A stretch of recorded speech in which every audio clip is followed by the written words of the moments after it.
Hi everyone, it's Rax bringing you a complete leveling guide for Season 18 that's going to take you from the start of the season all the way to level 70 and ready to destroy. Okay, what I want to show you is I'm going to be following and walking you through these steps right here, and these steps will be in the description of the video if you'd like to look at them. Just going to put it over here for now.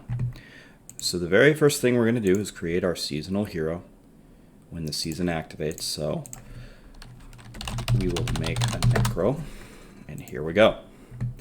Once you make your seasonal hero, the first thing you need to do is make a game and leave. The reason that you do that is to register to Blizzard that your character has been created, because if you don't do that, then the next step sometimes doesn't work. So you make a game, then you leave. The next thing we're going to do is complete the challenge rift. So if we go to game settings and then challenge rift, we need to complete this, okay? Make sure that you have not completed this challenge rift anytime during the previous week, otherwise you will not be able to do this super awesome trick. Okay? And another thing about challenge rifts is you cannot do a challenge rift if you have never completed a greater rift on your account. So if you want to play the seasonal and you want to level up as fast as possible, you need to complete a greater rift before you're able to do this mode. So anyway, you will go into the challenge rift and complete it. I will have a video guide out for exactly how to do it for next week. Make sure that you do not do the challenge rift until the season comes out. Don't go in and practice it, because if you complete it, then you're going to lose. Okay? So once you complete the challenge rift, then come back into a game, and we're going to see it's going to give us some amazing rewards that's going to help us level up. So here is the challenge rift reward you will get. Claim it to inventory in the bottom left and open it up. You will notice it gives us tons of gold, materials, and bounty materials, and blood shards. This is critical. We need all of this. So pick it all up. The next thing you're going to do is you need to go get Kanai's cube. Okay? So go to Act 3 in the Ruins of Sescheron and run all the way to the end and get Kanai's cube. You can get it at level 1. Okay? You can set the difficulty to normal or hard, something really easy. Just go get it, and then you're going to have the cube. The next thing you need to do with the Death's Breast that you have is you need to go to the Blacksmith and level it all the way up, and the same thing with the Mystic over there. Level it all the way to 12. The next thing you're going to do is you're going to craft a specific item for your character and level it up in the cube to try to get a very powerful legendary power that you can use the entire time you're leveling up. We'll get to that in a second. But for necromancers, I'll just tell you, you want to craft two-handed scythes, and it has to be level 70, okay? So I'll craft one two-handed scythe. This is not a two-handed scythe. My season is already over. Two-handed scythe. Don't craft the wrong thing. There we go. We don't want this one. Doesn't matter what it is. And then you run over to the cube and you pray. Now, necromancers, there's no praying required because you're going to get something good every time. And you want to go to recipe 3 to upgrade this rare item to legendary. Boom. And we got Nayer's Black Death. Now, if you read this ability, each different poison skill you use increases the damage of your poison skills. So this amazing multiplier, if I'm able to cube this power, is going to be with me the entire time I'm leveling up. So I'll be able to just pick all poison skills and do absolutely insane damage. Okay? So you go to recipe 1 to cube this power and cube it. I already have this power. Okay, well, normally the item would disappear, and now we activate it. Boom. And now I have this lovely multiplier the whole time that I'm leveling up, okay? Now, one important thing. If you're upgrading a weapon and it's ancient, especially if it's ancient and it doesn't have a good power, it's not the power you were looking for, you can keep it and you can use it for the next trick that we're going to do, because it can actually roll more reduced level requirement than a regular yellow can. Okay? So after this, you want to go spend your blood shards. Now, there is an unbelievable resource that I will share with you in the description. And here it is. Okay. So you can pick whatever class you want. Let's just go with Barbarian, and you can put it at level 1, and it will show you what items you can get at this level when you're gambling. Okay. And so one very important thing to know is Squirt's Necklace can be gambled by any class at level 1. Demon Hunter, Wizard, and remember, Squirt's Necklace next season is incredible. The problem is amulets are insanely expensive to gamble for. I guess that's why it's called gambling. It's a risk, okay? But some classes, like Monk, you can get these boots, which are incredible. You can get Lashing Tail Kick Multiplier, or you can get the crudest boots at level 1 gambling. Anyway, you can use this resource to pick whatever class that you would like to level up, and you can actually adjust the level. You could say, well, if I save my blood shards to level 20, what does that unlock for me?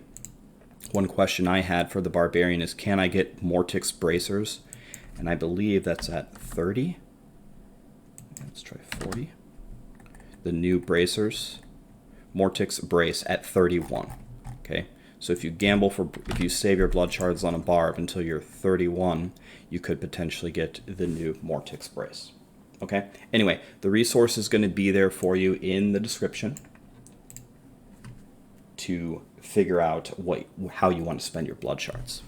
Okay. Next step you want to do is you want to come back to the blacksmith and you want to craft a two-handed something. I like to go with two-handed axe. You could pick mace, you could pick bow, doesn't matter. And what we want to do is we want to craft a level 70 two-handed axe with a secondary impairing effect, a slow, a fear.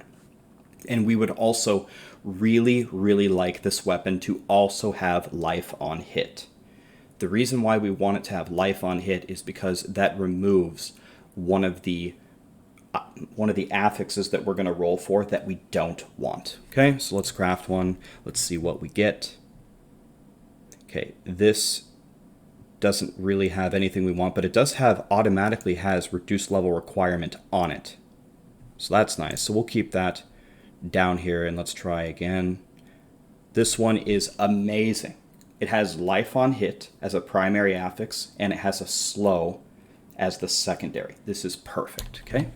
So when you get this, you run over here, and you go to the Mystic that we just leveled up, okay? And what we want to do is we want to re-roll the secondary affix, the monster kills that grant 124 experience. That is not your slow. Reroll the secondary affix that is not your slow, that is not your fear, that is not your freeze. The reason why is you cannot have two movement impairing effects on a weapon.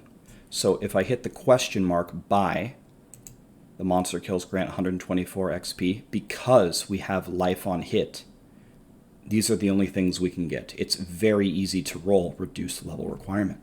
Excuse me, I'm losing my voice. Let's go here and re-roll. Come on, reduce level requirement. 26, amazing. It only took me 2 rolls. Now, the Challenge Rift cache gives you a good amount of materials.